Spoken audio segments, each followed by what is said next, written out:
Hello friends, today we will learn about some verbs that are never used with ing form. এমন কতগুলি ভাব সম্পর্কে জানবো যেগুলি কখনো ing ফর্ম ing যুক্ত হয় না। Let's see some sentences.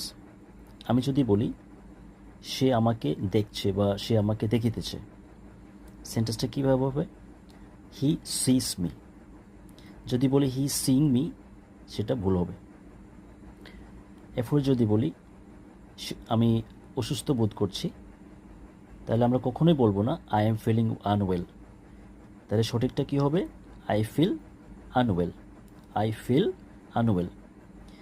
যদি বলি সে আমার ভয়েসটা শুনতে পারছে বা সে আমার ভয়েসটা শুনিতেছে, আমার শব্দটা শুনিতেছে, তাহলে কি বলবো? She here's my voice. আমি যদি বলি he is hearing my voice, তাহলে এটা ভুল হবে। তাহলে কারেক্টটা কী হবে? She here's my voice.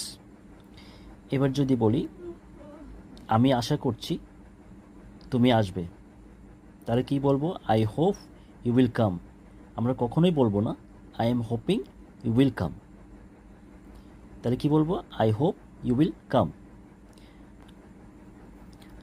আবার যদি বলি আমি তোমাকে গুড লাক উইশ করিতেছি, তাহলে আমরা কখনোই বলবো না আই উইশ আর I am wishing you good lakh.